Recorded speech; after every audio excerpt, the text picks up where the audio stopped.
Bienvenue à toutes et à tous à ce webinaire de clôture du projet Alterspino sur l'axe Drosophile-Suzuki.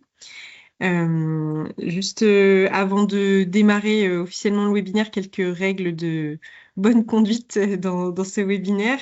Vous pourrez poser toutes vos questions dans la partie conversation. Vous pouvez les poser au fur et à mesure. Moi, je les noterai au fur et à mesure et on les posera pendant les temps dédiés aux questions. Et il y aura aussi des temps où vous pourrez prendre la parole si besoin, donc en levant la main et on vous réautorisera les micros. N'hésitez pas, enfin si vous comment dire, le webinaire est enregistré, donc si vous ne souhaitez pas apparaître à l'écran, aussi bien au niveau de votre tête que de votre voix, on vous invite à désactiver votre caméra et à poser vos questions dans le chat pour qu'on puisse rediffuser derrière le webinaire. Et donc le webinaire sera disponible en replay sur YouTube et le support de présentation sera également mis à disposition en PDF sur les sites des projets. Je pense que j'ai fait le tour des règles et qu'on va pouvoir officiellement démarrer. Ce webinaire de clôture du projet Alterspino est organisé avec l'ensemble des partenaires volets cerises dans le cadre du projet, donc que sont la FNAB, l'ITAB, excusez-moi, j'ai loupé, la FNAB, l'ITAB, la FRAB Aura, le GRAB, l'APREL, l'APAPA, Civam Bio, Pyrénées-Orientales et Bio-Occitanie. Et donc le projet est financé par Ecofito. Et donc au programme de ce webinaire, nous allons voir un rapide contexte du projet Alterspino et donc ce qui a conduit en tout cas à mener ces actions-là.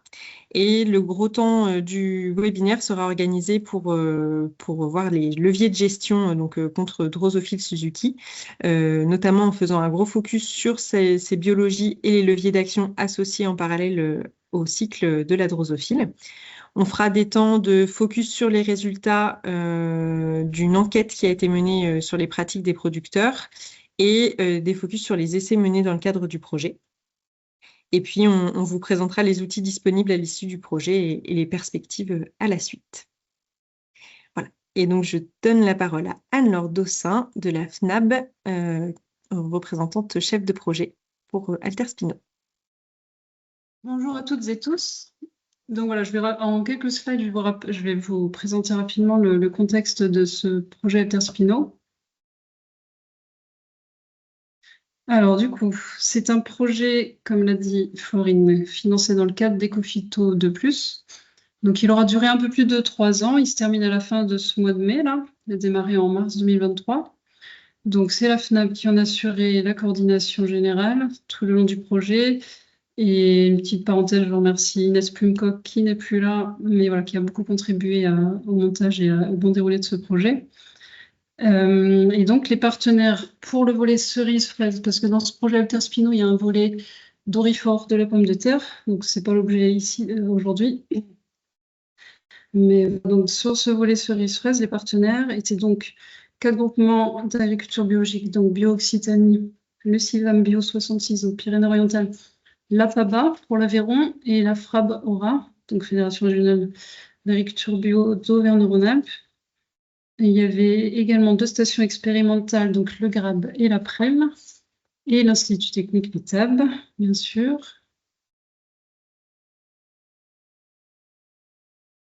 Alors, quelle est l'origine de ce projet? Donc, à l'origine d'Alterspino, c'est la crainte de voir disparaître du marché le spinosade. Comme vous savez, le spinosade est connu depuis longtemps pour avoir des impacts négatifs sur la biodiversité non cible, donc notamment les abeilles, des organismes aquatiques, des parasitoïdes aussi utiles. Alors, en 2018, un rapport EFSA, donc l'Agence européenne de la sécurité alimentaire, a été particulièrement inquiétant pour les professionnels, donc a vraiment alerté le milieu de la bio, car il demandait des éléments, enfin, voilà, il y avait une forte suspicion de caractère perturbateur endocrinien pour le spinosade. Les professionnels autour de la FNAB, l'ITAB, etc., ont été alertés et se sont inquiétés de le voir assez rapidement disparaître du marché. Donc, ils ont lancé une enquête en 2020 auprès des agriculteurs du réseau FNAB pour connaître les usages du Spinoza, donc en arboriculture, maraîchage et viticulture, pour connaître le niveau de dépendance à ce produit, hein, des producteurs et les alternatives déjà utilisées ou pas par les producteurs. Donc il y a plusieurs couples ravageurs cultures qui ont été identifiés, hein, notamment la mouche du chou, le doryphore de la pomme de terre, l'anthonomme du pommier. Et donc ce couple Drosophila suzuki, cerises et petits fruits, fraises, etc., était particulièrement préoccupant car sur ces fruits, les dégâts de Drosophila suzuki, comme vous le savez, peuvent atteindre des proportions complètement catastrophiques avec des taux de dégâts qui peuvent aller jusqu'à 100% si rien n'est fait. Et en plus, là, sur ce couple-là, le spinosade est la seule substance active autorisée en bio pour lutter contre cet insecte. Et en plus, c'est basé sur un système de dérogation qui est accordé annuellement. Bref, c'est un processus qui est repris tous les ans, etc.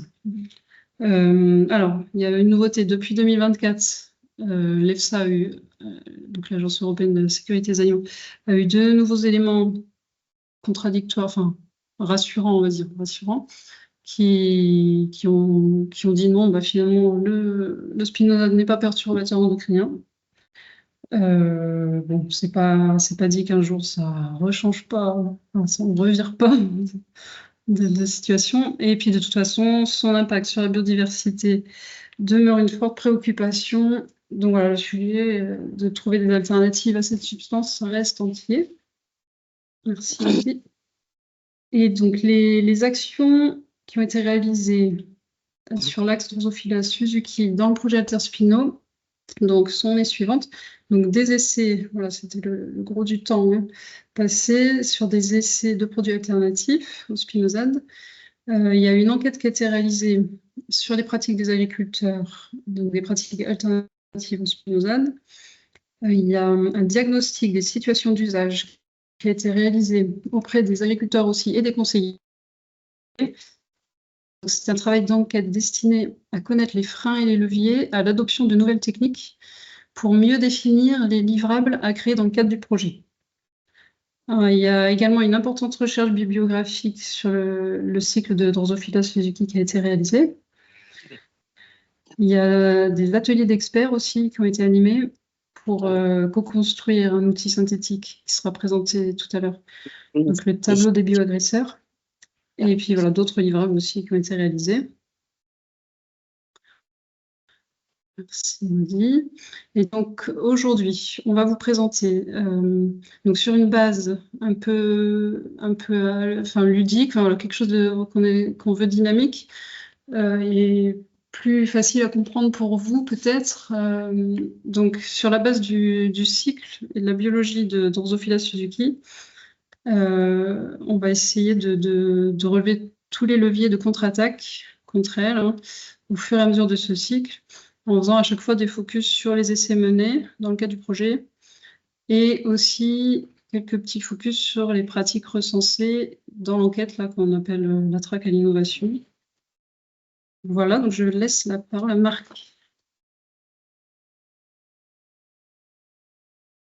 Oui, bonjour à toutes et à tous, Marc Miette, donc animateur technique à BioOccitanie. On va commencer par le début, donc reprendre un peu, là je vais vous présenter rapidement le cycle donc, de cette mouche-là, cette drosophile. Donc on va partir du printemps, on va dire, c'est à cette période-là où en fait les adultes, donc comme je pense vous le savez, commencent donc à émerger, donc ayant hiverné un peu partout autour des parcelles. Donc, en général, donc, il y a plus de femelles, on va dire, qui émergent que de mâles. Après, donc, effectivement, la femelle va pondre, on va dire, dans les fruits mûrs, donc à l'aide d'un ovipositoire qui est bien particulier chez Drosophila suzuki, qui est quand même dentelé, donc qui peut piquer aussi dans des fruits qui sont encore un peu durs, pas tout à fait mûrs. Donc la femelle, on va dire pour info aussi, donc en fonction des températures aussi, le cycle donc dure, on va dire en fonction des températures 20 à 60 jours entre la pupe et l'adulte. pour la femelle et pour le mâle, c'est aussi 20 à 60. Donc, à savoir que la femelle adulte peut pondre jusqu'à 350 œufs sur de 1 pardon, à 3 sites. Voilà. Et donc, du stade œuf au stade larve, sachez que selon les températures, le cycle peut durer entre 24 et 72 heures. La larve, donc du coup, celle qui fait les fameux dégâts. Les larves, le stade larve jusqu'à pupe, donc, avant qu'elle se transforme en adulte, en fonction toujours pareil des températures, ça peut durer entre 4 et 5 jours. Pour information, pour ceux qui le savent pas encore, donc les adultes hivernent principalement sous forme, les adultes, pardon, c'est cette forme-là donc qui hiverne principalement, mais il y a aussi des pupes. Donc ça hiverne un peu dans les fruits, dans les haies et la litière des sols, mais on va voir un peu plus tard, un peu plus en détail. Voilà. Je laisse la parole à Sophie.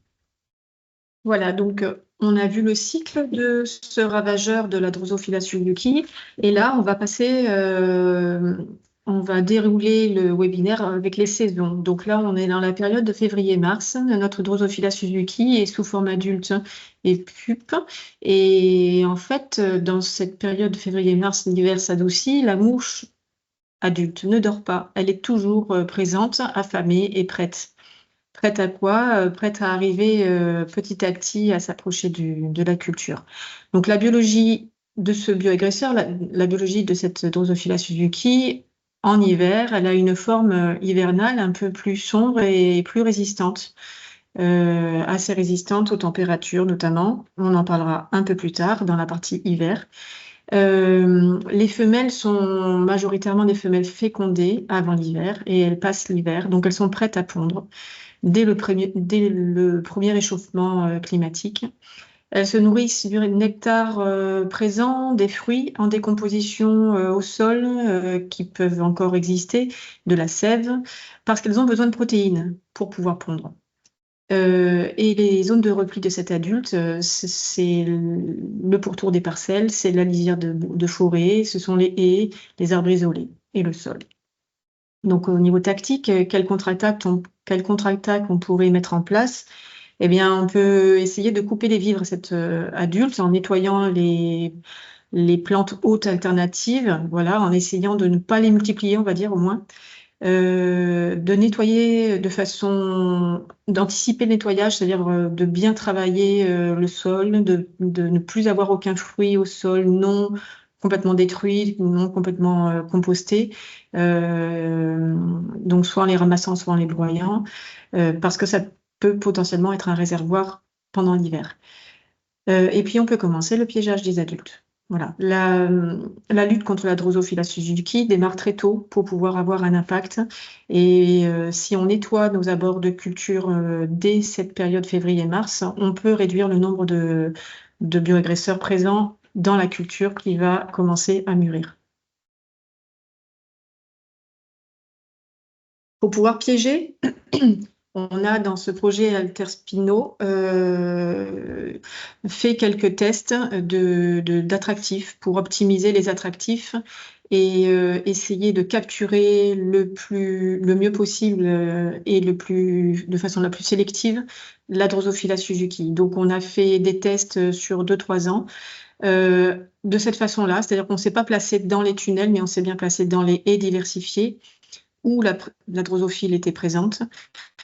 Et on a disposé différents bouteilles rouges percées de petits trous avec à l'intérieur des attractifs différents. C'est ça qu'on comparait. Et on a comparé le nombre de Drosophila suzuki qui ont été piégés au bout d'un certain nombre de jours. Les contenus, les modalités comparées, les contenus comparés ont été notre vin vinaigre eau VVE, le premier, c'est notre référence parce que c'est ce qui est depuis les anciens projets a été l'attractif de référence assez intéressant. On a comparé levure plus sucre, le vin rouge avec cette fameuse levure et sucre, le vin blanc avec cette levure sucre, la bière avec cette levure sucre, et le vin rouge plus bière plus levure sucre. Et voilà les résultats. Donc, je n'ai pas mis l'ensemble de tous les résultats parce que ça a été progressif. Donc là, vous avez les résultats des attractifs les plus intéressants. Donc, on voit dans le graphe de gauche un effet sur l'attractivité, c'est-à-dire plus les colonnes sont élevées, plus on a de drosophiles Suzuki piégés dans nos pièges contenant chacun des mélanges.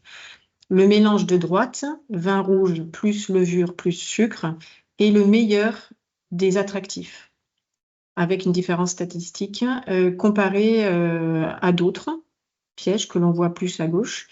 Le mélange de bière plus levure plus sucre a un résultat satisfaisant, et le mélange, le troisième en partant de la droite toujours, vin rouge plus bière plus levure sucre. Donc l'ajout du vin rouge n'apporte rien finalement à la bière plus levure sucre parce qu'il a un résultat légèrement inférieur au mélange bière plus levure sucre. Donc on retiendra que celui de droite, vin rouge plus levure sucre, donne les meilleurs résultats.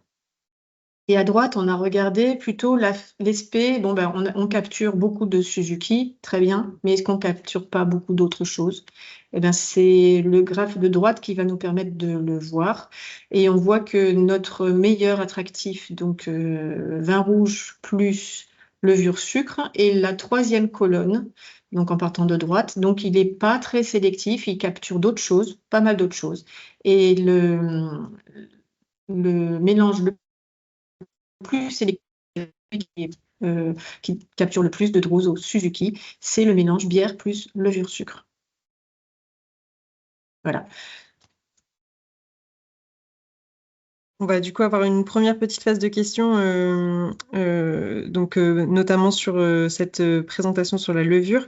Quel est le type de levure que vous avez utilisé, quelle quantité et quel fournisseur, Sophie? Donc, on a voulu travailler avec des choses vraiment réalisables par nous tous, c'est-à-dire qu'on a pris des choses alimentaires, des produits alimentaires. La levure est une levure de boulanger, fraîche. Le sucre est un sucre de saccharose. On a rajouté à chaque fois quelques gouttes de savon qui est du liquide vaisselle le moins, avec le moins d'adjuvants, donc bio aussi. Et donc, par exemple, la composition de la bière plus levure plus sucre, c'est 50 centilitres de bière, 50 centilitres de la solution levure-sucre, qui est 1,5 g de levure dans 1 litre d'eau pour la levure-sucre. Tout ça, c'est très détaillé dans les rapports qui seront disponibles évidemment sur les sites Grab et puis certainement Etab. Et du coup, pourquoi les petites gouttes de savon? Pour éviter qu'elles ne se renvolent. Ça marche. On peut passer du coup à la suite, en effet. Marc. Oui, merci. Donc on va passer à la phase l'infiltration. Donc Drosophila Suzuki va s'infiltrer. Donc période avril-mai où ça se réchauffe pas mal.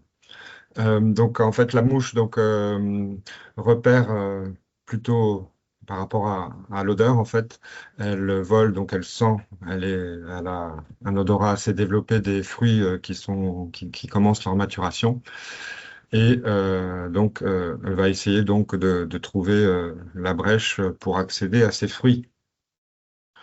Donc, comme vous savez, comme je viens de le dire, la Drosophila Suzuki est attirée par les fruits mûrs en fait, et aussi les feuilles en stress.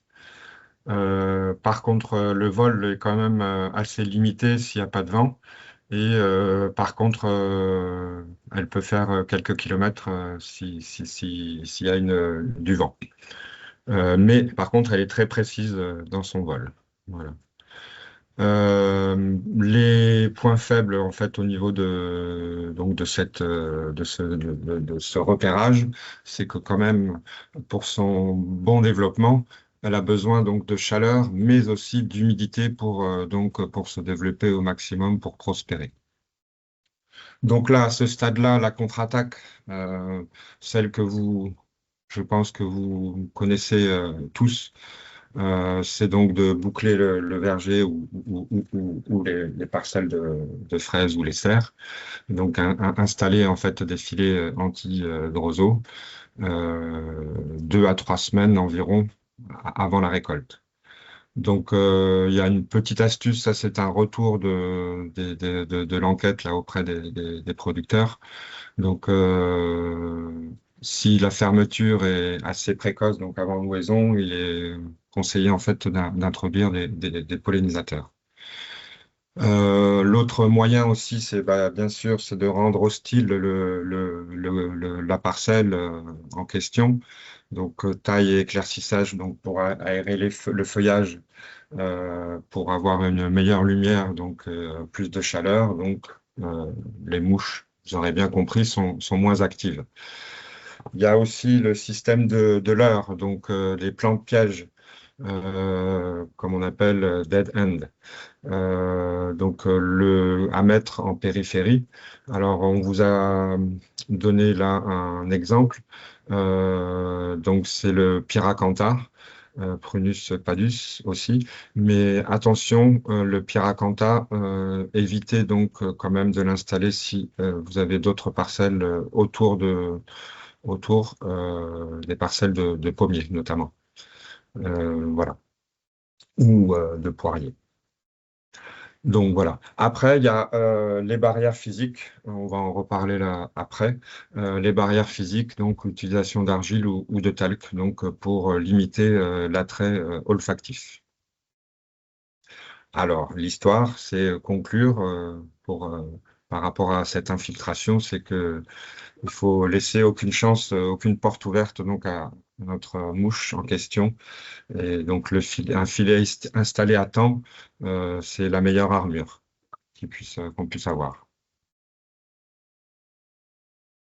Alors, donc là, j'ai synthétisé, quand on a synthétisé, pardon, une partie des essais liés donc aux barrières physiques, donc par rapport à ces moments-là, où donc il est possible, on va dire, de mettre en place donc ces barrières physiques. Donc en Aveyron, il y a eu en 2023, donc il y a eu donc des des parcelles qui ont été donc traitées au kaolin, voilà, avec comme témoin bien sûr, c'était pour comparer au Success 4, donc le spinosad. Il y a eu 3 applications, donc une première application, pardon, à 50 kg, une deuxième à 30 et une troisième à 20 kg hectare de kaolin. Le dispositif, c'était chez un agriculteur, chez des agriculteurs. Il n'y avait pas de répétition. Et c'était sur les variétés Summit, Burla et Regina. Dans le sud-est, donc là, donc notre collègue a fait les essais avec du kaolin, mais aussi du talc. Pareil avec le témoin Success, donc.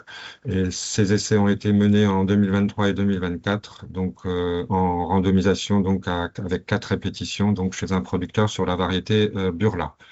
Et là, donc le kaolin, il y a eu 2 passages à 50 kg, le talc, 2 passages à 30 kg hectare. Pardon. Donc les résultats, on va dire, au niveau donc, de ces barrières physiques sur l'Aveyron. Petite parenthèse, c'est vrai que ces deux résultats ce résultat, pardon, au niveau de l'Aveyron là qui a été fait en 2023, nous a quand même permis, vu les résultats que vous allez voir, nous a permis un peu de développer sur les autres territoires, sur les autres partenaires en 2024, de mener aussi des essais avec ces barrières physiques. Mais on va revoir ça tout à l'heure. Donc, bon, malheureusement, il n'y a pas de valeur statistique, en fait.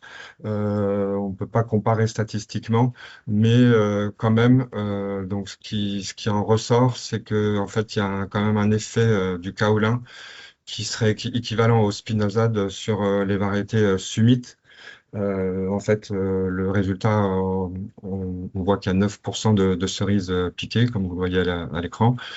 Un effet plutôt positif, pas forcément équivalent, mais positif sur la variété Burla. Et par contre, sur la variété Regina, donc, le taux de piqûre était bien supérieur à la référence spinosade. Pour information, donc ça c'est un tarif qui nous a été ramené là du Sud-Est, donc d'un produit à base de kaolin. Donc on est à 140 € TTC par hectare et par passage pour un passage à 50 kg hectare. Voilà.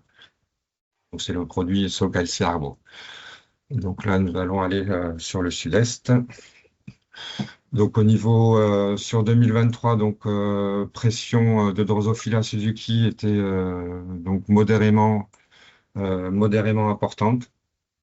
Donc avec un niveau de dégâts dans le témoin non traité qui est de 33% environ. Voilà. Le Spinoza, lui, bon, on n'a pas eu d'explication. Cette année-là a été décevant, donc avec une efficacité de 26,4%. Donc là, on s'est posé la question du pourquoi, du comment. Mais voilà, peut-être mauvaise date d'application, on ne sait pas trop. Voilà. Et lui, par contre, le kaolin, donc lui a une efficacité de 56% par rapport aux témoins non traités. Voilà. Qu'est-ce que j'ai fait? Pardon. Pour 2024, on va dire, la pression Drosophila en fait était totalement faible.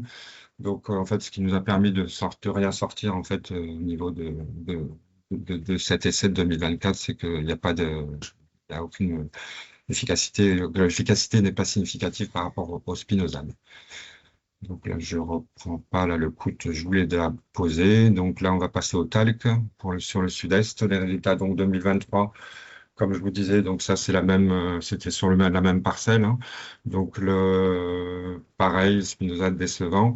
Et le talc, lui, a une efficacité légèrement moins efficace que le kaolin, mais c'est très léger, à 49,2 par rapport aux témoins non traités. Et pour 2024, c'est pareil aussi, comme on vient de voir avec la kaolin. Le coût du produit, pardon, par contre, au niveau du talc, c'est 100 € donc du passage hectare, 100 € pardon, par hectare, par passage, avec une dose à 50 kg hectare. Non, petite erreur, c'est 30 kg à mon avis, plutôt que 50. Voilà. Avant de passer sur l'attaque silencieuse, du coup, on a pas mal de questions là sur les essais. Alors juste avant, une question, je pense, qui a été adressée à Sophie sur la partie piégeage. Quel était l'objectif du piégeage? Est-ce que c'est de lutter contre les lésions, et donc dans ces cas-là, il faut sûrement beaucoup de pièges, ou est-ce que c'est simplement pour faire du repérage et du suivi de population? Donc c'est une technique qui pourrait être une technique de piégeage pour baisser la pression du ravageur présent dans cette période de l'année où la femelle adulte prête à pondre est encore à l'extérieur des cultures, et a passé l'hiver, donc a été affaiblie. Et donc du coup, de piéger à ce moment-là, ça permettrait de baisser la quantité d'adultes présents aux abords de la culture. Dans tout ça. Et donc, on vous le précisera, mais ça sera intéressant de faire d'autres essais, notamment pour quantifier le nombre de pièges nécessaires, quoi. Il y avait une question sur les plans de pièges d'Eden, donc notamment sur leur mode d'action. Donc ça, c'est le fait de les mettre près des parcelles, comme le Pyracantha par exemple, ou sur le Prunus padus. L'idée, c'est que ça entraîne la mort des larves pendues dans leurs fruits, et qu'il y a une réduction du coup de ce fait des populations adultes émergentes. On a les références scientifiques par rapport à ça. Ensuite, il y avait des questions concernant le talc et le kaolin. Est-ce que c'est envisageable sur fraise? déjà je dirais que je pense que ça peut être compliqué, non, ouais, non, je pense, Sophie, je te laisserai parler après Oui, aussi, réagir, mais ce sont des choses qui sont très délicates à utiliser parce que la forme du fruit est avec des reliefs, évidemment, et la pulvérisation d'argile laisse des traces fortes de blanc sur le fruit et c'est très compliqué à commercialiser. En tout cas, ça n'est pas du tout adapté et adopté par la profession parce que trop difficile ensuite de commercialiser ce fruit.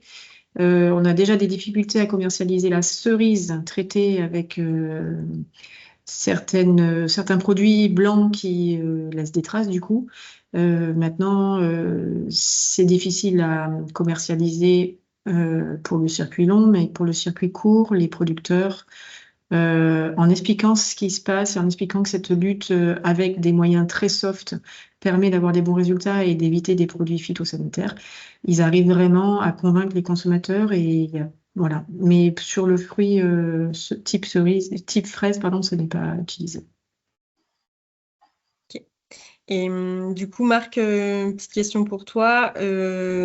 Comment est-ce que tu expliques les différences entre variétés pour l'efficacité du kaolin et potentiellement pourquoi est-ce que c'est pas significatif du coup, ou en tout cas, qu'est-ce que tu en retires de ça entre variétés?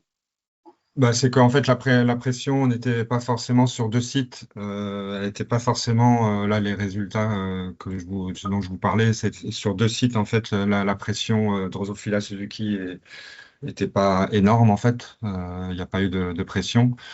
Et après, au niveau donc de l'histoire de différence entre les variétés, alors c'était ma collègue de l'Aveyron.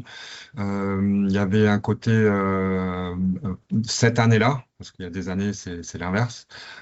Cette année-là, donc sur les variétés, on va dire précoces, on va dire, il y a eu moins d'attaques et plus sur les variétés tardives.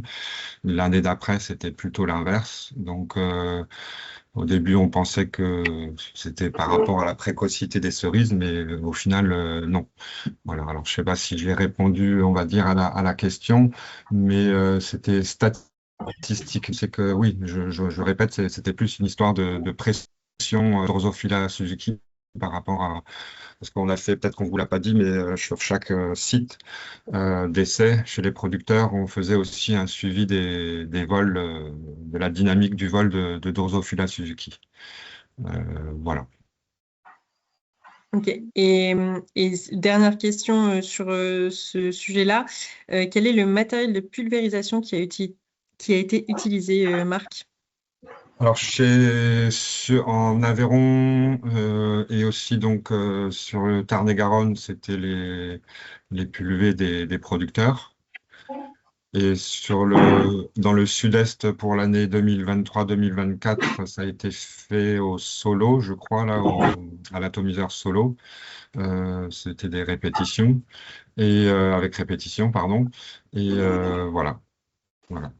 Alors, lequel matériel exactement, les miens, bah, c'était des pulvées, on va dire Arbo, puisque sur le Tarn-et-Garonne, voilà, c'était pas des pneumatiques, ouais, voilà. Après, peut-être que ça sous-entend une autre question ou une autre réponse, je sais pas, mais peut-être plus précis dans le matériel lui-même, je pourrais pas vous dire, c'est tel atomiseur, là, je l'ai plus en tête, voilà. Ça marche, merci. On va pouvoir passer donc à la tique silencieuse. Les autres questions, c'est des questions, on répondra dans le chat pour ces questions-là. Du coup, dans le déroulé de cette présentation, on arrive à la période où l'adulte fait plusieurs cycles. Donc, on est dans une phase où on a des fruits qui arrivent à maturité. Et c'est vraiment dans ce fruit qu'en fait, l'œuf est déposé, l'œuf est clos, la larve dévore l'intérieur du fruit. Et un fruit qui peut sembler sain peut être déjà piqué et donc perdu. Ce bioagresseur, du coup, Marc l'a déjà dit dans la première diapositive au niveau du cycle, l'œuf pour se transformer en larve met 1 à 2 jours. Et les différentes formes larvaires dans le fruit sont très rapides aussi. On passe du premier stade larvaire au dernier en 5 à 10 jours. À 20 degrés. C'est un ravageur qui est sensible à la température. Par exemple, il arrive à résister sous forme larvaire à des températures froides de 4 degrés, mais en dessous de certaines températures, évidemment, hivernales, il y a pas mal de pertes d'adultes et de larves et de pupes, mais c'est surtout la température estivale, température au-delà de 24 degrés, qui va provoquer une baisse, une diminution de la durée de vie de cet adulte et une baisse d'oviposition. Au-delà de 30 degrés, les dégâts sur les stades immatures et adultes commencent à apparaître, et après 33 degrés de température, l'insecte ne se reproduit plus. Donc voilà, il y a un fort impact de la température. Les dégâts, on les connaît, malheureusement, c'est une dégradation du fruit jusqu'à la liquéfaction et l'arrivée des pourrissements. Pour contre-attaquer, on peut, et c'est déjà, on le verra, adopter sur le terrain, augmenter fortement la fréquence de cueillette si c'est possible, et ne jamais laisser un fruit qui commence à être mûr sur l'arbre ou sur le fraisier. Une méthode prophylactique, finalement, c'est de nettoyer, entre guillemets, avec de tout ce qui est matériel de stockage, donc après la récolte, de nettoyer, d'assainir, voilà, en mettant dans une atmosphère contrôlée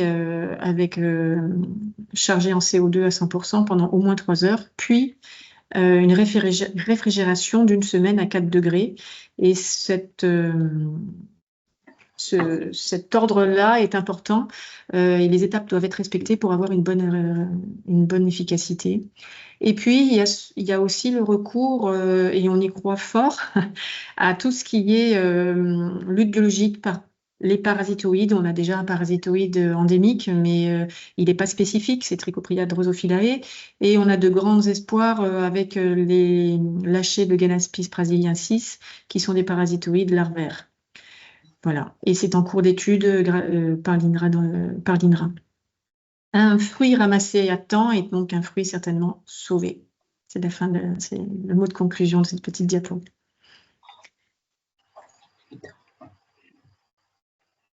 Donc, les moyens prophylactiques que l'on a à notre disposition c'est d'augmenter les fréquences de récolte.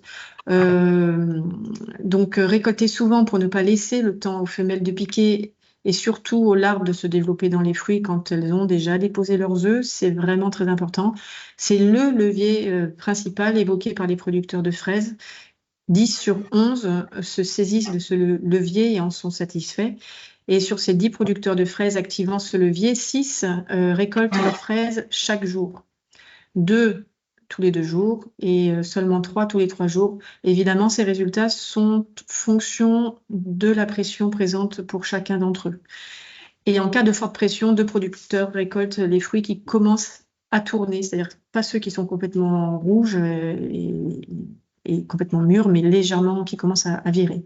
Et en cerise, la moitié des producteurs enquêtés les récoltent dès qu'elles sont rouges claires. Et 2 producteurs sur 8 récoltent tous les jours les fruits lors de la pleine saison. Donc voilà, c'est assez. Les passages de récolte sont resserrés pour pouvoir limiter les dégâts dans les fruits. Et puis, une mesure prophylactique très importante qui est quelquefois, on le voit sur le terrain, non respectée et sous-estimée, c'est qu'en fait, la gestion des déchets de récolte, quand le fruit est abîmé, il semble piquer, on le retire, on l'écarte, en tout cas, on ne le met pas dans les barquettes ou les caisses de fruits à commercialiser. Ce sont des fruits qu'il faut gérer pour ne pas avoir une pression qui va augmenter. Donc en fraise, la gestion des déchets de récolte est un critère très très important dans la lutte contre la prolifération de la Drosophyzuki. 6 producteurs sur 11 le mentionnent. En cerise, cette pratique semble également très importante et on a 7 producteurs sur 8 qui le mettent en œuvre. En fraise comme en cerise, la majorité des producteurs enquêtés trient directement les fruits lors de la récolte, en séparant les fruits commercialisables des déchets de récolte. Et quelques producteurs effectuent aussi un second tri lors du conditionnement. Les fraises et les cerises triées ont plusieurs devenirs, certaines très efficaces. Donc, on peut enfermer les fruits triés, donc ceux qui sont piqués ou potentiellement piqués, dans des sacs hermétiques ou des conteneurs plastiques hermétiques et les exposer au soleil, voilà, pour que la température augmente très fortement à l'intérieur. Et on peut aussi distribuer les fruits à des animaux si ces fruits sont mangés très rapidement. D'autres leviers restent à prouver, comme les fruits jetés dans une parcelle voisine, moi j'y crois moyennement, sur le compost ou broyés dans la parcelle, mais il faut que ce soit fait très rapidement.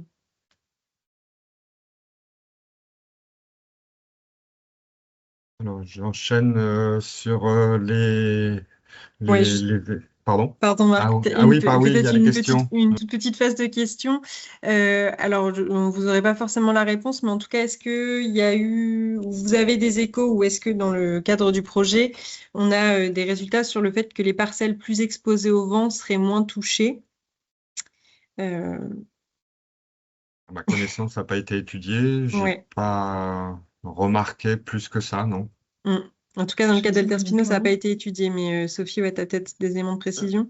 On sait que la Droso Suzuki, évidemment, est fortement impactée par le vent. Par exemple, les jours de Mistral, on a très peu de fruits piqués. Donc, du coup, on a un impact. Donc, oui, potentiellement, quelque chose de plus venté gêne la Droso Suzuki adulte. Et du Pas coup, ça les les- amène pas peut-être les sur formes d'autres larvaires, hein. parcelles. Pardon? Ça les ramène peut-être sur d'autres parcelles, quoi. Et une autre question, et ça, donc pour le coup, ça n'a pas été étudié dans le cadre du projet, mais vous avez peut-être des retours de producteurs. Est-ce que vous avez vu des dégâts plus importants en fraises sur celles et ceux qui font de la cueillette libre? Je n'ai pas- Alors, cette pratique n'a pas été étudiée, donc elle n'a pas été rencontrée, donc je ne peux pas vraiment répondre. L'idée, c'est vraiment de cueillir, quand on commence à avoir les toutes premières piqûres, c'est de cueillir tous les jours ou tous les 2 jours, quoi, en fraise. Et donc, Marc, je te redonne la parole. Oui, donc on repart donc sur les moyens de lutte qu'on a essayé durant ce projet avec les collègues. Donc là, pareil, donc on vous a mis, pardon, le tableau de synthèse de ces essais. Donc sur le Tarn-et-Garonne, il y en a eu 3 dans le sud-est, donc 3 sites, pardon. Donc, sur le sud-est, il y a eu un site pour 2024 et 2025 sur ces 4 localisations. Donc là, donc on a durant l'hiver, là, entre 2023 et 2024, on s'est posé tous ensemble là, pour voir un peu ce qui était possible aussi de faire. On est parti sur l'idée de combiner des alternatives qui ont été, on va dire, entre guillemets, promettantes sur la première année, mais aussi sur les retours de certains producteurs et de collègues. Donc de combiner des substances ou d'alterner les traitements entre substances et entre leviers. Donc là, sur le Tarn-et-Garonne, principalement, donc c'était donc combiner le talc avec le Larvasoil. Donc Larvasoil, c'est un produit donc du commerce avec de mélange donc de l'huile essentielle extraite donc de façon avec la technique hydroalcoolique. Je vais y arriver, pardon. Voilà. Et donc il y a eu sur 2 sites et le 3e site c'était plutôt avec du kaolin. Voilà. Donc c'était donc toujours le témoin donc à la base initialement c'était donc le traitement Success 4 pour faire le comparatif. Donc vous verrez un peu là sur la colonne dose là application, c'est que chez certains donc on est parti sur des passages à la base, on est parti sur un protocole bien précis, mais vous imaginez bien qu'en fonction de la saison, bah, ça change. Donc c'est pour ça que vous voyez que c'est pas très identique les protocoles, mais ça c'est en fonction de la en fonction des aléas climatiques et aussi des techniques. Voilà, donc par exemple sur le premier site, il y a eu 4 passages de talc et un de larvasoil. Si mes souvenirs sont bons, c'est parce que en fait la maturité des cerises est très très très rapide et du coup en fait le producteur n'a pas pu passer plus de fois le larvasoil. Bref. Voilà, donc ça c'était un exemple. Sur le sud-est, donc la substance utilisée en comparatif avec le succès, c'était en 2024 et en 2025, c'était Beauveria bassiana. Voilà. Là, c'était en 2024, il y avait un essai en domination avec répétition chez un producteur sur la variété Burla. Par contre, en 2025, donc c'était sur un autre site, sur la variété Burla, mais pas sur le même département, et c'était chez un producteur avec pas de répétition. Voilà. Voilà. Oui. Tout à fait, oui, je viens de voir la question, j'y réponds en direct. Je crois que c'est pas que je crois, c'est 1,5. J'ai oublié sûrement la virgule. Voilà. Donc du coup, voilà pour la synthèse. Donc on va aller voir en détail maintenant. Voir un peu ce qu'il en est. Donc au niveau du sud-est par rapport donc la comparatif avec Beauveria bassiana. Donc sur 2024 les conditions de pression Drosophila Suzuki. La pression était modérée, donc 33% de fruits piqués. On l'avait vu sur les autres diapos là. Et les résultats quand même paraissent encourageants là, sur cette année-là, sur cette modalité, parce qu'il n'y a eu que 16% de fruits piqués. Voilà. Et voilà. La référence spinosade, il y avait 26% de fruits piqués. Pour 2025, donc c'est un peu pareil que les diapos d'avant, c'est que c'était sur le même site et donc les résultats ne sont pas significatifs par rapport au taux d'infestation. Mais bon, c'est vrai que globalement, dans cette modalité-là, en fait, l'infestation était quand même plus élevée. Voilà. Coût de la méthode, alors c'est-à-dire là on a vu c'est pareil sur des prix donc du sud-est, on est à environ 90 € l'hectare par passage sur une dose à 1,5 litre hectare. Donc l'avantage concernant ce produit, on va dire c'est un produit de biocontrôle qui a déjà son AMM et l'application est simple, hormis on va dire la nécessité donc de beaucoup mouiller. Voilà, pour que le champignon se développe bien.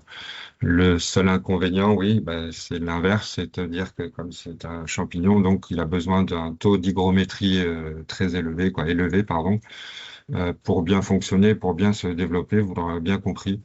Et donc du coup, c'est vrai que selon l'année, selon la saison que c'est utilisé, et la date, les performances peuvent être aléatoires.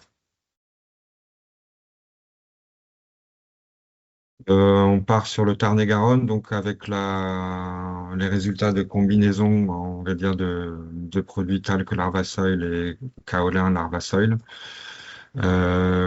Sur les 2 années, donc pas de différence d'efficacité entre les 2 modalités. Pour conclure en général sur ces 2 années, comme je vous disais tout à l'heure, là je répondais à la question, donc chez un producteur, il y a une grosse pression Suzuki en début de comptage, fin avril. Avec on va dire, de bons résultats sur les 2 modalités. Donc, on n'a pas pu, on va dire, faire de différence statistique entre les deux. Mais bon, ce qui veut dire quand même qu'il y a de l'espoir. Chez les 2 autres producteurs, en fait, la pression était bien moindre, comme je vous disais tout à l'heure.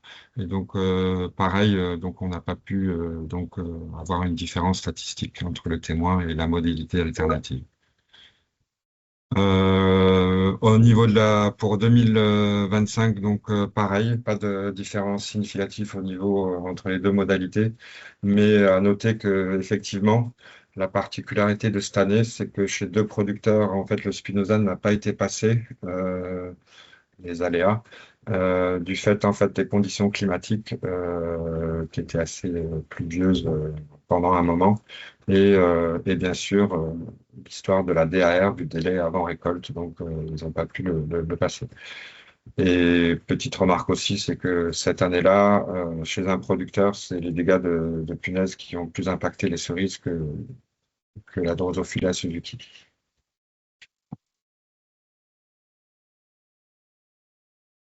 Du coup, on a pas mal de questions pour toi, Marc. Alors, je vais essayer de les rassembler un petit peu. Est-ce que tu peux décrire ce qu'il y a dans le larvasoil, enfin en tout cas les principes actifs du larvasoil? Et j'enchaîne sur la deuxième question parce qu'il y en a beaucoup par rapport à ça, c'est par rapport aux témoins non traités. Est-ce que tu peux préciser s'il y a eu des témoins non traités dans tous les essais ou en tout cas ce qui était votre référence quand tu parles de référence? Parce que comme c'est en condition de production, donc avec malgré tout une attente commerciale, voilà, comment ça s'est passé pour ces essais-là? Oui, alors effectivement, cette question est bien parce que effectivement, peut-être que, alors quand je parlais de référence, c'était la référence Spinosad, et quand je parlais de témoins non traités, c'était donc les essais dans le sud-est de notre collègue, donc avec des répétitions, c'était sur les années 2023-2024. Mais effectivement, chez les producteurs, là, il n'y avait pas de témoins non traités, ça non. Et oui, et concernant le larvasoil, avec l'odeur, je vais dire que un peu d'ail, je dirais. J'allais dire Golterie, mais c'était pas de la Golterie. Bon, après, peut-être qu'il y a un représentant, je sais pas, bon, à voir. Peut-être que oui, il y a un représentant de la société qui est là, peut-être qu'il pourra répondre, mais voilà. Oui, t'as pas la composition en tout cas là pour le Ben moment, voilà, on pourra le repréciser. il y a Marie qui, Ok. si c'est possible, elle a levé la main pour répondre à la question Ah. qui vient. Oui, bonjour à tous. Du coup, pour répondre, le larvasoil, donc c'est pas tout à fait des huiles essentielles, c'est vraiment des extraits de plantes. Et dedans, il y a principalement de l'ail, de l'eucalyptus et de la citronnelle. Voilà. Merci. Merci. Il y avait une question pour rester un peu sur la méthodo, sur les essais, enfin le fait qu'il n'y ait pas eu d'essais enfin que le fait, pardon, que ce soit des essais en bloc sans répétition. Est-ce que tu peux préciser un petit peu ce que c'est du coup? Ce que c'est, en fait, c'était sur la parcelle. Bon, après, moi, dans mon cas, je vais parler des trois producteurs. C'est donc des parcelles souvent avec 5 ou 6 variétés différentes. Donc, il y a 2 rangs, 3 rangs de telle variété. Donc, on a essayé au maximum, on va dire, de prendre les mêmes variétés pour différencier, pour faire la même l'essai sur les mêmes variétés. Donc, il n'y a qu'une année où ça n'a pas fonctionné. Bon, bref. Et donc, du coup, en fait, il y a un rang. En fait, on calcule au préalable les surfaces. En fait, sur cette même variété, il y a une partie qui est traitée au succès et une autre partie donc avec les modalités alternatives. Et on essaye de mettre un rang tampon, si je peux dire, entre les deux essais.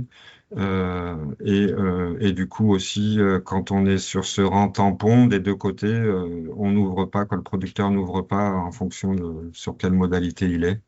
Je ne sais pas si j'étais clair sur ce dernier point, mais voilà.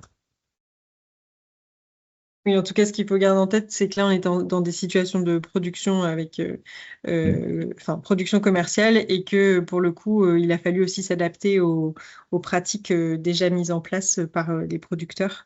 Donc voilà, ça limite potentiellement des fois le nombre de répétitions ou le nombre de tests qu'on va faire, mais c'est bien en situation de production. Dernière petite question pour ensuite passer à la suite, un peu difficile potentiellement, mais est-ce que vous avez des retours sur des seuils d'acceptation de dégâts sachant que ça fait appel à beaucoup de choses quand on parle de seuil d'acceptation, mais parce que là, pour la personne, donc 16% de fruits piqués, ça semble déjà pas mal important. Mm. Bah oui, oui, ouais, ça c'est en fonction du producteur, je dirais. Mais dans à voir, je crois pas dans l'enquête, est-ce qu'on avait posé cette question, je ne sais plus. Est-ce que on a peut-être des données là de cette enquête, mais si il y a en fait, la question c'est de savoir un peu de connaître le seuil de tolérance de chacun, c'est de tout un chacun, si je comprends bien la question. Oui, oui, c'est une question qui a été posée. J'ai plus trop la réponse en tête, mais ce que j'ai comme seuil, moi, maximum, c'est 10%, vraiment max. On va dire qu'il y a une majorité de personnes qui, au-delà de 10%, c'est plus possible, quoi. Oui, ça reste du coup vraiment à l'échelle individuelle malgré tout, donc c'est assez difficile d'avoir un résultat généralisé là-dessus. Je vois que le temps défile, je vous propose d'avancer et je vais tâcher de répondre aux autres questions dans le chat où on essaiera d'y répondre a posteriori. Donc un peu plus en détail, c'est vrai, peut-être que ça va répondre à certaines questions. Donc la modalité, on va dire, avec Talc, donc a des résultats statistiquement qui sont pas comparables en fait. Donc au niveau entre les deux, je parle, hein. Après, comme vous voyez, on va dire à 7% près, en fait, on va dire c'est à peu près identique. Entre la combinaison talc et larvasoil à gauche, que vous voyez, où il y a eu 9% de fruits piqués. Voilà. Et sur la modalité Success 4, on est à 2%. Voilà. Donc là, par exemple, je fais le lien avec ce que je disais sur les problématiques quand on fait des essais chez les producteurs. C'est que là, par exemple, la modalité talc larvasoil, c'est sur la variété Big Star et la modalité Success, c'est sur Grey Star. Voilà. Sur cette année-là, c'est pas cette année-là, mais sur ce site-là, on n'a pas pu faire sur la même variété. Bon, on a essayé de prendre les similaires au niveau de date de récolte. Je crois qu'ils ont une semaine d'écart, je crois. Donc, voilà.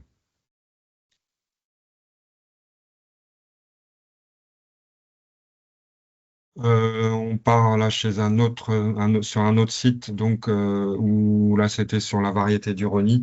C'est à peu près similaire. Voilà. Donc 5% de fruits touchés sur la modalité spinosade comparé à 9% sur l'autre modalité. Donc des bons résultats, mais qu'on ne peut pas comparer statistiquement, quoi. Sur la variété donc argile kaolin, pardon, identique. Donc là, vous voyez que c'est encore 1% de dégâts sur la modalité Success et 2% sur la modalité kaolin plus larvasoil. Voilà, donc c'est sur la variété Samba. Là, c'est deux variétés aussi encore différentes, Samba et Folfer. Et donc, c'est comparable, l'efficacité est comparable au Success 4. Je laisse la parole à Sophie, je crois. Oui, S'il n'y a pas de questions, j'enchaîne. Ah, pardon, oui, les questions, j'oublie toujours les questions, pardon. C'était pas facile de... Oui, là, on peut enchaîner, on posera éventuellement une salle de questions à la fin. Donc la partie maintenant de l'année automne-hiver correspond pour la Drosophila Suzuki à une période où elle va rester présente en automne et en hiver. Elle sera toujours là, sous forme d'adulte et de pupe. Le froid peut les atteindre, mais elles peuvent survivre à des températures froides. Et on a donc du coup un levier potentiel à jouer là-dessus. Donc la biologie, on l'a déjà dit, cette Drosophila Suzuki sous forme de larve et surtout pupe peut se maintenir en hiver dans les fruits infestés, qui pourraient être encore en décomposition, qui pourraient être dans le sol aussi, dans la litière de feuilles ou dans les déchets de culture. Mais c'est surtout sous forme adulte qu'elle va pouvoir passer l'hiver sous forme de femelles fécondées avant l'hiver. elles se transforment petit à petit quand les températures diminuent, que l'hiver avance. On va avoir des adultes qui vont s'adapter et donc ils vont avoir une forme un peu différente et ils vont devenir un peu plus sombres. Et ils ont une capacité de résistance au froid due à des molécules cryoprotectrices, comme c'est précisé dans la bande de droite, qui va lui permettre, voilà, si le froid n'arrive pas trop brutalement, qui va lui permettre de passer l'hiver. Et donc, elle se réfugie, même s'il fait froid, elle peut se réfugier et donc passer l'hiver dans la litière de feuilles essentiellement, dans les haies ou dans l'écorce des arbres. Et donc, la contre-attaque possible à cette période de l'année, c'est d'assainir, c'est de gratter le sol, c'est faire en sorte qu'il soit, entre guillemets, propre, avec un travail superficiel du sol, un pâturage possible aussi par des volailles qui vont gratter le sol, qui vont picorer et manger potentiellement soit les fruits qui ne sont pas encore décomposés, soit les larves, les pupes, pardon, qu'elles peuvent trouver.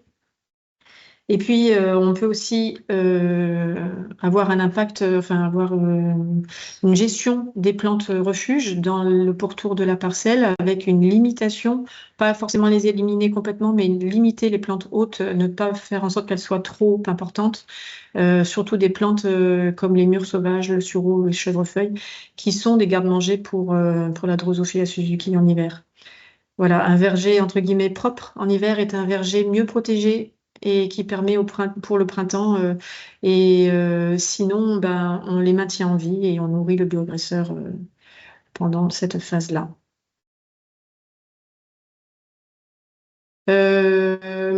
Cette démarche de contre-attaque peut être collective. C'est vrai que quand on est dans un verger ou dans des serres et chez un producteur et qu'à côté, la gestion de la Drosophila Suzuki n'est pas aussi bonne que sur le site en question, ça peut être des foyers potentiels. Et donc, du coup, il faut avoir une gestion plus territoriale pour éviter qu'il y ait une dispersion de site en site, donc de parcelle entre parcelles. Éviter que l'hivernation des roseaux se fasse entre les parcelles, par exemple. Et puis, donc du coup, ça peut être des chantiers collectifs de récolte si besoin pour vraiment tout nettoyer, des récoltes très rapprochées. Alors, il y a eu une idée de zoner des variétés, des mêmes variétés sur une même zone pour faciliter la gestion. C'est à discuter. Et après, il y a des alliés naturels avec des aménagements de bandes fleuries, de haies. C'est pour ça que je disais aussi, c'est pour ça qu'on disait qu'il ne fallait pas forcément éliminer l'ensemble des haies aux alentours, parce qu'en fait, ça peut aussi accueillir et nourrir les auxiliaires et les prédateurs comme les araignées, perce-oreilles et punaises. Donc, c'est une démarche collective pour avoir une meilleure résilience de nos cultures. Et le verger ne peut pas être une île fortifiée. L'image est sympathique si on travaille tout seul dans son coin. Et du coup, donc avant de passer aux outils disponibles, des petites questions donc, qui font écho à cette dernière présentation. Est-ce que la Drosophila Suzuki peut se réfugier dans des composteurs ménagers en hiver? Donc, la réponse est sans grand suspense est oui. Pour le coup, tout ce qui est compost, etc., peut permettre de réfugier ce prédateur-là. Il y a une question sur les mulches synthétiques pluriannuels en PFR. Est-ce qu'ils ont un effet de limitation des zones d'hivernage? Alors là, je ne sais pas si on aura cette réponse-là. C'est assez spécifique. Je ne sais pas si vous avez des éléments de réponse. Je connais pas, c'est la technique de quoi? Je connais pas cette. Je ne connais pas le mulch synthétique non plus. En tout cas, ce qui est sûr, c'est que ça n'a pas été travaillé dans le cadre du projet. Donc peut-être, c'est une question qu'on note en tout cas pour voir si on a de la bibliographie afférente à ça, mais ça n'a pas été travaillé dans le cadre du projet. Oui, ça doit être plus être pour les fraises, j'imagine, un mulch. Alors synthétique, pourquoi synthétique, je ne sais pas. Ah, c'est marqué bâche au sol en précision. Ah, ok. Donc on ne l'a pas du tout travaillé. D'autres structures comme le CTFL le travaillent. Donc il y a d'autres structures, peut-être pas que le CTFL qui travaille ça. Et ensuite, des petites questions sur les alliés naturels et prédateurs de cette mouche-là. Donc, tu as précisé, Sophie, quelques prédateurs. Et donc, vous aurez, dans le cadre d'un des livrables disponibles, justement une petite liste, possiblement non exhaustive, mais en tout cas une petite liste des prédateurs naturels de la drosophile. Voilà. Et donc, il y a une précision de Guillaume Martin qui précise qu'en effet, c'est l'objet d'un projet par rapport au composteur ménager, que c'est l'objet d'un projet Kandinsky en lien avec l'Université de Picardie, qui étudie donc cette cachette pour les drosophiles. Et donc, on va passer à la suite. Concernant les outils disponibles, donc dans le cadre d'Alterspino, Élodie, je veux bien que tu passes à la diapo suivante, pardon. Merci. Donc, on a travaillé sur plusieurs livrables donc, à destination de différentes cibles, à la fois donc, les producteurs, les conseillers techniciens, les expérimentateurs et les chercheurs. Donc, les replays des webinaires seront évidemment mis à disposition et un outil qui est commun également à tous vos profils, c'est ce qu'on a appelé le tableau du bioagresseur. Donc, on va vous le présenter juste après. Idem pour le tableau de synthèse des leviers.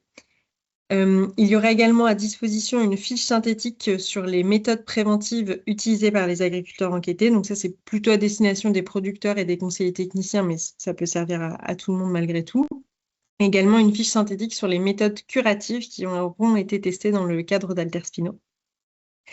Une vidéo qui a été montée donc, sur le cycle de vie du ravageur avec les leviers mobilisables à ces différentes étapes et donc qui a été construit avec le créateur de contenu La Vie Partout, que vous connaissez peut-être.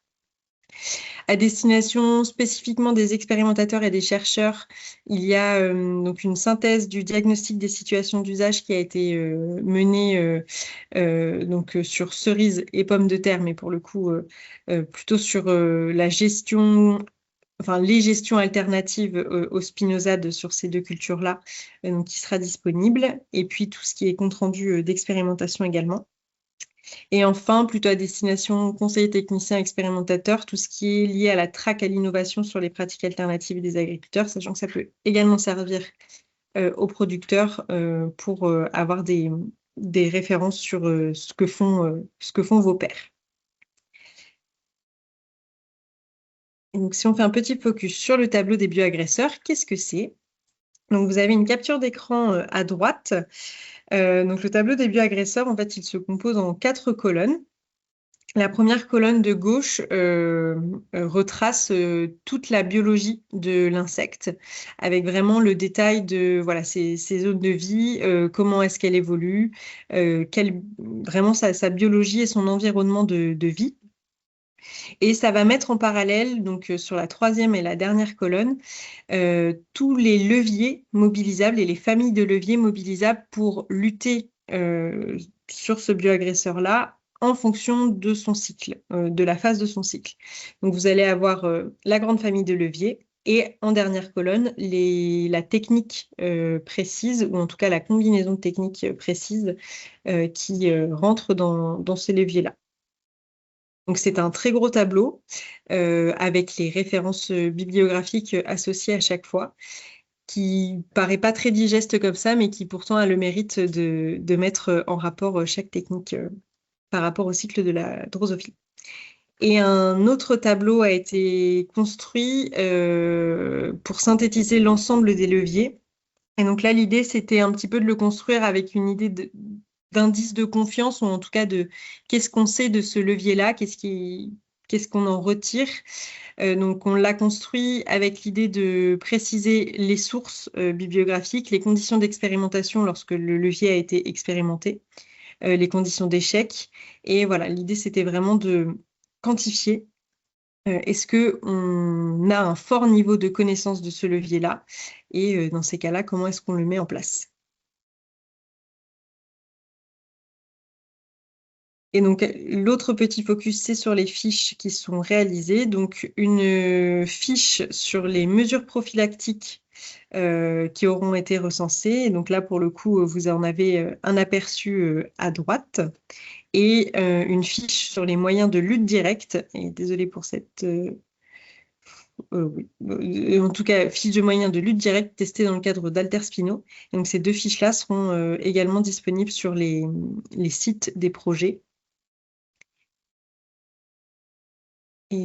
Ouais. Et donc justement, il y aura deux sites les deux sites référencent le projet Alterspino et ses livrables. Donc il y a le site de Produire Bio et le site de l'ITAB. Et donc, chaque livrable seront mis en ligne sur ces deux sites-là. Donc, pour l'instant, ils sont en cours de finition. Donc, ne vous jetez pas, ne vous ruez pas sur les deux sites. Ils ne sont pas encore tous disponibles.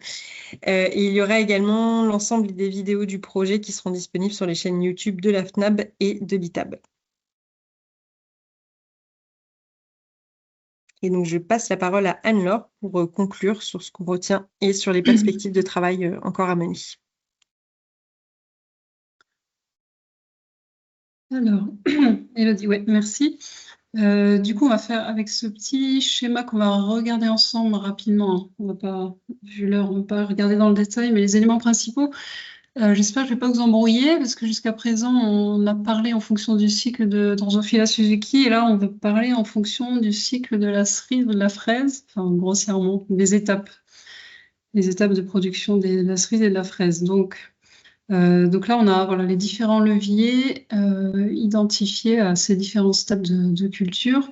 Donc, en partant de la gauche, en partant de la conception du verger ou du tunnel, enfin, des parcelles de fraises. Donc, on peut regarder ce qui est le plus important. Donc, alors, tout ça, c'est par rapport à l'enquête réalisée auprès de 19 producteurs du Grand Sud. Donc, ça allait de Pyrénées-Orientales jusqu'à Alpes-Maritimes, en passant par la Drôme, le Gard, Vaucluse et Bouches-du-Rhône, en gros. Donc, il y avait parmi ces 19 producteurs, on ne l'a pas dit, on en a parlé de l'enquête tout au long du webinaire, mais il y avait donc 19 producteurs, dont 11 en fraises et 8 en cerises. Pardon. Les producteurs de cerises étaient ciblés sans filet parce que comme en cerise, c'est particulièrement coûteux comme technique et matériel. On a voulu voir ce que les producteurs qui arrivaient encore à se passer de filet utilisaient comme levier. Donc, du coup, pardon, excusez-moi, je reviens sur en haut à gauche, conception du système de culture. On peut parler du choix variétal. Vous voyez l'histoire des variétés avec... on n'a pas encore trop de connaissances là-dessus, mais quand même un petit peu sur des variétés plus fermes. Et l'histoire des variétés précoces. Alors, c'est des choses qui ont été évoquées par quelques producteurs enquêtés. Voilà, certains ne cultivent que de la cerise précoce ou que de la fraise précoce. Pour pas être embêté par la suite. Après, comme disait Marc tout à l'heure, avec le réchauffement climatique, c'est plus forcément vrai tous les ans. En fait, les variétés précoces peuvent être autant, voire plus attaquées que les variétés qui suivent. Ensuite, dans la conception de la parcelle, on a donc bien entendu les filets. Cerisier, vous connaissez le système, c'est complètement efficace, mais très coûteux. En fraises, on a 3 producteurs sur les 11 qui utilisent des filets au niveau des ouvrants et des entrées, avec différentes options au niveau entrée, avec sas ou pas sas, etc. Tous les 3 sont très, très contents. C'est des filets qu'ils ont mis en place eux-mêmes. C'est assez simple et du coup, un coût très limité, parce que c'est des petites surfaces de filets utilisées. Ensuite, si on regarde l'environnement de la culture, comme levier, alors le climat, ça, les producteurs connaissent bien ce qui favorise Drosophila Suzuki, mais on n'y peut rien au climat. Au niveau des haies, donc on en a parlé, on a parlé plusieurs fois. On ne va pas éradiquer les arbustes qui peuvent attirer Suzuki, notamment les sureaux, les ronciers à mûr, etc., mais limiter au moins aux abords des parcelles. Et d'un autre côté, on peut aussi favoriser les haies, mais d'autres espèces pour encourager la biodiversité qui abrite des auxiliaires potentiels de Drosophila Suzuki. Après, quand on passe aux pratiques culturelles, donc dans les leviers, évoqué dans cette enquête. Alors, on n'en a pas parlé tout à l'heure, mais il y a l'entretien des arbres ou des plants. Si, je crois que Sophie en a parlé rapidement. C'est pas beaucoup. Voilà, les producteurs n'ont pas beaucoup parlé, mais quelques-uns quand même le font, notamment de faire une taille bien aérée des cerisiers, notamment une jupe bien haute, quoi, pour pas qu'il y ait trop de contact entre l'herbe et le bas de la frondaison. L'entretien des fraisiers aussi, des plants de fraisiers. Quelques-uns, pas beaucoup, mais quelques-uns pratiquent enlever régulièrement les feuilles mortes, maintenir les feuilles assez levées aussi pour pas qu'il y ait de contact entre le sol et les premières feuilles des plants. Donc ça, c'est des leviers importants aussi. Bon, l'utilisation des pièges, on en a bien parlé, Sophie en a bien parlé. Après, voilà, argile, calcaire, etc. Les biostimulants, les répulsifs, on en a parlé aussi. Bon, température des tunnels, ça a été juste cité par un producteur qui, voilà, en tunnel de fraise, qui fait monter en température à l'intérieur du tunnel pour tuer les Suzuki. Mais bon, voilà, c'est un producteur qui en parle voilà, on n'a pas vérifié l'efficacité et l'impact sur la récolte des fraises après. Ensuite, on arrive au stade récolte et après-récolte, où on en a bien parlé tout à l'heure sur donc, la fréquence de récolte. Donc, voilà, bien récolter le plus souvent, quotidiennement parfois, si on peut récolter des fruits plutôt tournants. Et donc, pour la gestion des fruits des fruits abîmés, des fruits piqués, donc là, ce qui a été écrit là, c'est si on laisse les fruits piqués, ça entraîne la prolifération de Drosophila Suzuki, etc. Enfin, voilà. Et donc, voilà, il faut bien évacuer les fruits de la parcelle. Sophie me faisait remarquer tout à l'heure, alors ça n'a pas été cité par les producteurs enquêtés, mais apparemment il y a une pratique assez courante en fraisier, c'est de jeter les fraises piquées entre les tunnels et rien faire de plus. Donc ça, c'est évidemment absolument à bannir. Éventuellement, le faire si les fraises ont déjà été enfermées dans des sacs exposés au soleil plusieurs jours et qu'on est sûr qu'il n'y a plus rien de vivant dedans, mais on ne sait pas quoi faire de ce déchet-là. Mais voilà. Donc, à proscrire aussi de jeter les fraises comme ça ou les cerises sur le tas de compost. Les sujets qui vont proliférer là-dedans. Dans les parcelles voisines, c'est pas une bonne idée non plus. Voilà, et on arrive au stade commercialisation où là, on peut plus rien faire en fait. Le mal est fait, donc on peut transformer des fruits. Ça a été cité par pas mal de producteurs de transformer des fruits piqués. Bon, théoriquement, on ne doit pas trop transformer des fruits piqués, mais bon, s'ils ont l'air encore très sains, pourquoi pas. Et puis voilà, je pense que je vous laisse lire. C'est assez évident là ce qui est écrit sur les difficultés, les litiges commerciaux, etc. Donc j'en ai fini avec ce petit schéma qui récapitule pas mal de choses qu'on a dites déjà. Et comme autre point que je voulais vous dire en conclusion, alors en limite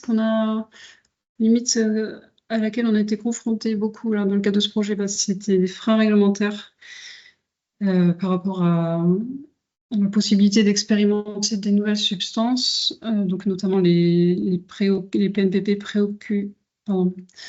préparation naturelle peu préoccupante, et les huiles essentielles. Ça, c'est la limite principale qu'on a rencontrée. En point positif, c'est qu'on a obtenu des résultats d'essais encourageants pour le talc, l'argile, Naturalis.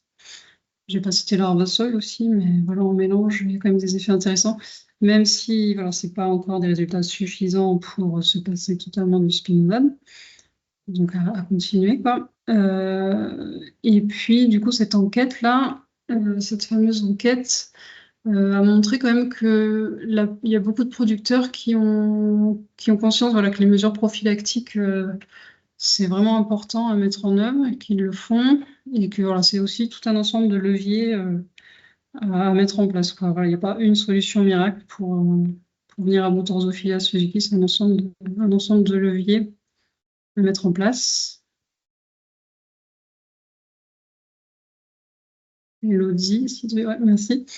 Et donc, en perspective, pour l'après-Alter Spino, alors on a identifié quelques pistes, mais il y en a d'autres, hein, mais les principales qu'on a identifiées jusqu'à présent en recherche future, donc en cerise. Donc, il faudrait poursuivre les essais argile, talc, naturalis, soil. Il faudrait tester aussi le pâturage comme solution de nettoyage après récolte, notamment par la volaille. On pourrait aussi évaluer la sensibilité des variétés bicolores. Certains producteurs ont l'air de dire que il y aurait une moindre attractivité de ces variétés-là. Et de manière générale, faire de l'évaluation variétale. Voilà, parce que potentiellement, certaines variétés avec la peau plus épaisse, par exemple, seraient moins attractives. En fraises, comme disait Sophie tout à l'heure, l'histoire du piégeage massif, là, les attractifs seraient à installer en hiver. Enfin, il faudrait faire des essais dans ce sens-là, parce que les essais qu'elle a fait, c'était en saison de production.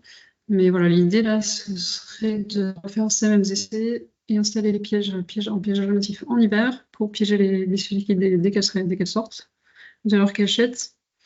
Et aussi, pourquoi pas faire des essais où on associe attractif d'un côté et répulsif. Et enfin, voilà, il y a un gros travail qui est mené actuellement par l'INRA et le centre PBG, donc Simon Fellous et Hugo Bourgès, qui sont avec un collectif d'agriculteurs qui travaillent sur la combinaison de leviers à l'échelle des territoires pour lutter contre Torzophilia Suzuki. Donc voilà, il y a un lien à faire avec ces travaux-là pour continuer à avancer. Je crois que j'en ai fini sur les perspectives, voilà.